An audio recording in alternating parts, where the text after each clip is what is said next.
continues in a moment. It's usually a test. Oh.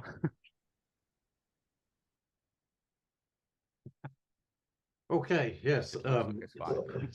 Let's proceed then. So I'm going to talk about bioactive self-assembling peptides and lipopeptides.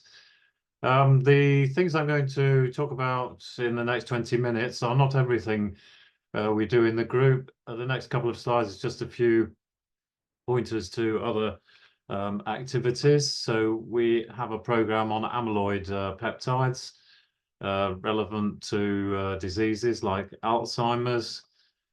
This is some dose response data. I don't want to go into that actually. Peptide and polymer materials for tissue engineering. We're particularly interested in collagen stimulating materials. So there's some data here on that, and we have actually a patent on a new entity for collagen stimulating lipopeptide molecule. An underpinning theme is we're interested in the self-assembly into different morphologies, and I'll give you some data on that during the presentation. We work a lot with hydrogels. I'm sure we'll hear a lot more later about slow release from hydrogel materials. We make use of central facilities a lot. This is the Harwell campus with Diamond synchrotron there. It's quite close to Reading, so it's very convenient for us. And then we also have the ISIS neutron facility there on the same site. I'm actually going to talk about these things later, so we'll get to that in a minute. An important part of the talk this morning is about antimicrobial peptides. So let's immediately get into that. So what we're interested in is designing small peptides. Small is useful in terms of being able to precisely control their secondary structure and makes it cheaper to synthesize and more convenient to understand their interactions with bacteria and bacterial membranes. Bacterial lipid membranes are anionic, so an important class of peptide antimicrobials contains cationic residues, mainly lysine or arginine based. And the ones I'm going to tell you about now are small design peptides containing arginine. So that's going to interact with the lipids in the membranes of bacteria. We've also done some work on lysine systems, but I'm not going to tell you about that this morning.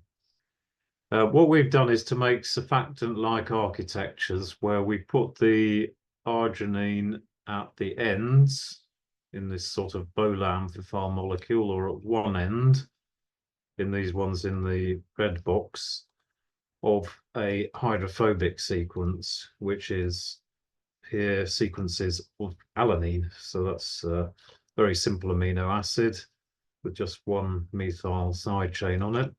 And that gives you a long hydrophobic chain.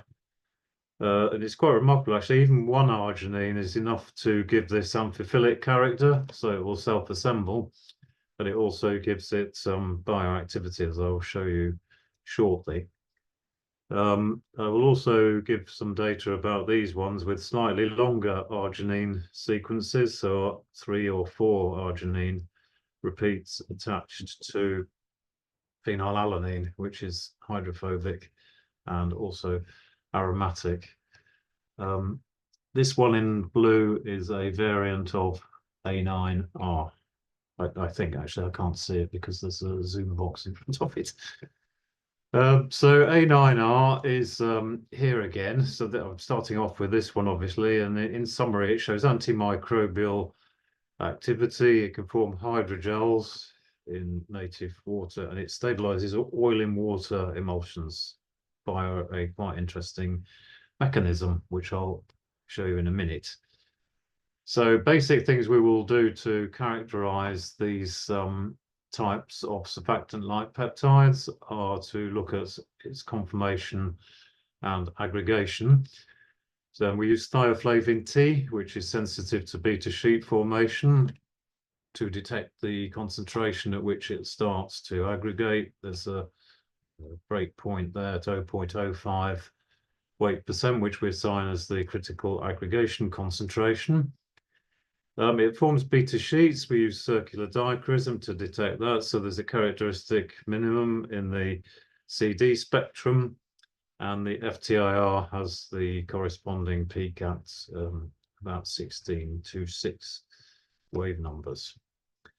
We use small angle X-ray scattering to determine the structure, complemented by cryo-TEM. So for A9R, the cryo-TEM image there clearly shows fibrils, which is supported by fitting of the SAX data. That's the red lines in there. And the fit is to this type of structure shown here, which is a core shell cylinder model. So there's a 3 angstrom thick corona, which is the arginine residue surrounding a 40 angstrom diameter core. And that's approximately consistent with the estimated extended length of the molecule. So A9R is forming beta sheet fibrillar structures. If you crank the concentration up enough, 5% in water, it forms a hydrogel quite clearly, with characteristic rheological response of G prime being bigger than G prime with a shear moduli. Actually, the values are quite low, so this isn't a very rigid gel, but it may be useful. And actually, A9R turned out to be sensitive to an enzyme. So we have this idea it could be an enzyme detection system based around gelation and degelation. I'll get to that in a minute. But first we looked at it just in solution. What I need to say is that long alanine sequences are known to be substrates for the enzyme elastase, which is involved in extracellular matrix remodeling. So that has applications in wound healing and skin care, things like that. What we did was add the elastase into the peptide, and what you can see from the CD is adding, this is the ratio of by weight of the elastase to the peptide, that even after just a few hours, the secondary structure's been completely lost. So that's indirect evidence, if you like, for the peptide being degraded. Other evidence for that is from this fluorescamine assay. So it's a type of fluorescent dye that's sensitive to free amine groups, and that's confirming that the peptide is broken by the elastase acting on the alanine sequences in that dose-dependent manner that you can see there. We're interested in antimicrobial action of A9R, among other things. So for that to be useful, for any antimicrobial peptide to be useful, then you need to have it compatible with human cells. So we've used these skin fibroblasts in mitochondrial activity assay. So whether the cells can tolerate the peptide, and there's the dose response curve of viability against concentration there. So there's an acceptable viability. Let's say it's okay up to 0.05, 0.1%, with 70% or more than 60% viability. So keep that in mind. This molecule is okay up to concentrations of those order of magnitudes, which, by the way, if you recall, 0.05 weight% was the critical aggregation concentration. So let's say it's okay up to around the CAC of 0.05 weight%. So that, in fact, was the concentration that we used in our antimicrobial assays. And what we have here is counting the number of colony forming units of the bacteria against time for some well-known gram-positive and gram-negative bacteria. So Staphylococcus is gram-positive, and we have E. coli and Pseudomonas as gram-negative. It's not very active against gram-positive SRS compared to control, which is the blue line. It's quite good against Pseudomonas. So we have 1, 2, 3, almost 4. There's a magnitude reduction in the number of colony forming units of Pseudomonas. And Pseudomonas is an important pathogen relevant to hospital infections. So it's pretty good, but actually we had a better candidate. So I skip immediately to the better candidate, which is a sequence with more arginines in it. That may be the key to it, or it may be the amphiphilicity. We don't know. We should probably screen with a whole sequence of or library of these molecules. But R4F4 actually killed all of the Pseudomonas that we could detect after 24 hours. So it's that 3-star significance test data there. But R4F4, we have let's have a look here, at least a 9 order of magnitude reduction in the number of colony forming units of Pseudomonas. Remember, I mentioned that's one that we're particularly interested as it's relevant to hospital infections. It didn't do much against E. coli and nor against Staphylococcus. R3F3 was okay, but not as good as R4F4. So, and also in terms of self-assembly of R4F4, it's another self-assembling amphiphilic molecule, and you can see there it forms these nano sheet-like structures. There's more data on the morphology characterization in the paper. So that looked very promising. We're actually still working on it on a collaboration with my colleague Glyn Barrett in biology here at Reading. So he was the collaborator that my student Charlotte worked with on these assays here, because it was looking promising against Pseudomonas aeruginosa. So we looked at a few other Pseudomonas species, and some of these are important plant pathogens, like this Pseudomonas cervingi. As you can see there, the R4F4 is also completely eliminating that after 24 hours. So we probed more into this, because if this is going to be practically useful, you want to eliminate bacteria not just from colonies in solution, but also biofilms, which is relevant to wounds in hospitals. So we've had a look at its activity against biofilms using crystal violet, which is a dye that binds to saccharides in bacterial biofilms. It does work to a certain extent, so we're getting down to about 30 or 40% biofilm viability at our 0.05 weight percent. We're not eliminating the biofilm completely, but we are reducing the viability of it. And we also use Congo red to stain the polysaccharide that's released by the bacteria. So that's another measure of bacteria being killed. And you can see there the dead bacteria giving rise to these clumps of Congo red stained saccharide in the presence of our peptide at a dose starting at around 0.5 or 0.05, excuse me, not far off, 0.06 weight percent. So that's a promising molecule against Pseudomonas strains and also against biofilms. And as I say, we're still working on that and hope to have further data soon. We got some information on how it's acting against the biofilms, which turns out to be quite interesting. It binds to a bacterial signaling molecule, which is a dinucleotide, this diguanosine monophosphate. So that's released by bacteria when they signal to each other to form biofilms. And we used circular dichroism to look at the binding of that dinucleotide with the peptide, and indeed there is a big change in the signal showing there's binding. And it also changes the self-assembled morphology.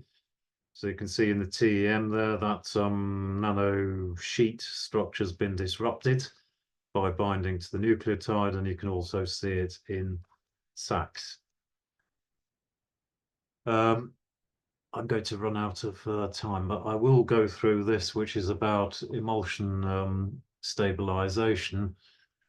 What you can see here is that this A9R, with its amphiphilic properties, is able to stabilize water in oil emulsions by a new mechanism. So that's what the next few slides are about. The oil we chose was bromohexadecane, which is density matched to water. That's the reason for using it, so to prevent creaming or sedimentation. And what we could see is using confocal, we use thioflavin T again to localize where the A9R is. And it turns out it's around the droplets. That's not particularly surprising. So it's stabilizing the emulsion by deposition around the surface of the water droplet. This is a water in oil emulsion. But it's not doing this through just a sort of Pickering or charge stabilization or steric stabilization, which you know about from the worlds of particle stabilized or surfactant stabilized emulsions. It's doing it by forming beta sheet fibrils, which wrap around the emulsion droplets. You can see the fibrils directly there in the TEM, and you can also see there's still this beta sheet minimum in the CD of the emulsion. So we have these nice colored SEM images where you can, like colorize this fibrillar mesh type structure around one of the droplets. You can see directly the stabilization of the emulsion there after 72 hours relative to the control, where you can clearly see the phase separation. So it's it's stable for days in this emulsion form. Here's a cartoon of what's going on then. Oil water emulsion stabilized by fibril deposition of these amphiphilic beta sheet fibrils over the surfaces of the water droplets. You can then use this as a detection system for de-emulsification, going back to the elastase stuff that I talked about earlier. So the substrate A9R is here present as the stabilizer in the emulsion. And indeed, we have de-emulsification. You can see it visually or through circular dichroism spectroscopy. We also de-emulsified the gel, which I don't have the data for, but you can see in the paper. I think I've probably only got a few minutes left, so I'm just going to talk about this more recent work. So we have this very remarkable nanotube from an alpha helical surfactant like peptide.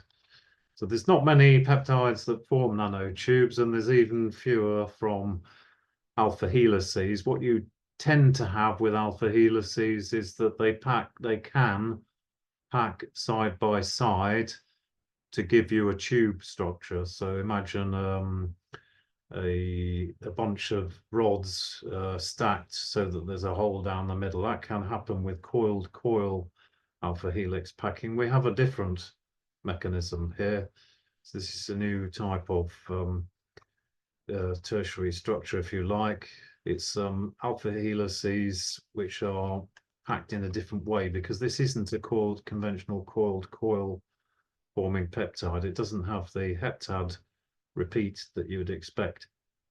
It's just a sequence of leucines and arginine. So we have L12 and R3. Now, leucine repeats are known to favor alpha helix formation. That's why it's doing that. And we've got the R3 in here for reasons that I've explained earlier, to do with it being interested in the antimicrobial activity, and also to drive self-assembly, so to give you amphiphilicity.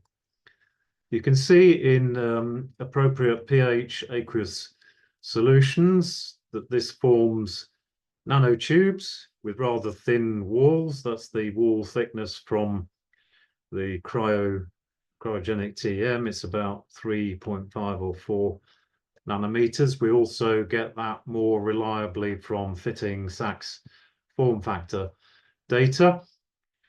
And it's the circular dichroism that shows us, well, it's the main technique that we use to show us that this is an alpha helix forming peptide with this characteristic double minimum CD spectrum 208, 222 minima. So that's showing alpha helix. We also have X-ray diffraction data actually to back that up, which I'm not showing now, but it's in the paper that's mentioned there. Here's the Sachs data that I alluded to, with the lines are fits to a model of tubes, and you can get the tube diameter and also the wall thickness from that. And that led us to these molecules shown here, which are packing of the dimers of the molecules in the tube wall, such that we have the R3 sequences on the inner and outer surfaces.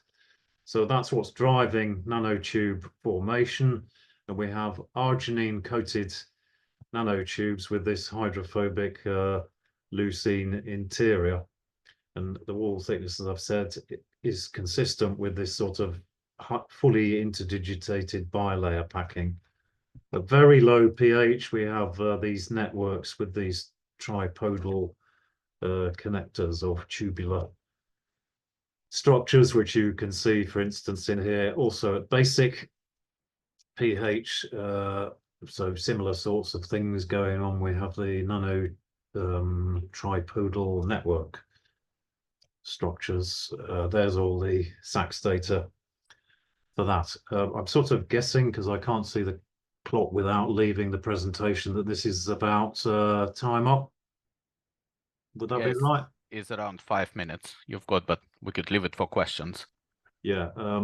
So I'm going to skip this other stuff. This was some stuff we did during COVID. So it was very topical at the time on this COVID peptide sequence taken from the coronavirus, which actually forms beta sheet fibrils under appropriate conditions, so you can drive it away from its native alpha helical conformation. And that's also driven by arginine going to the surface of these fibrils, or nanotapes they are actually. We're also interested in lipopeptides to stimulate cell culture. I mentioned that right at the start. So we have these RGDS molecules. We've characterized the self-assembly. To skip to maybe the last slide of data I'll show you. It's also very promising, or these molecules, I should say, they're lipopeptides. Structures shown here with the RGDS integrin cell binding motif and different alkyl chain lengths. They're quite promising against muscle cells. So these C2, C12 are muscle cells. You can see quite good viability there. Just look crudely at the bars on that graph compared to these fibroblasts. The viability is higher, even at high concentrations for the muscle cells compared to the fibroblasts, and also in hydrogels. That's what the data on the right is.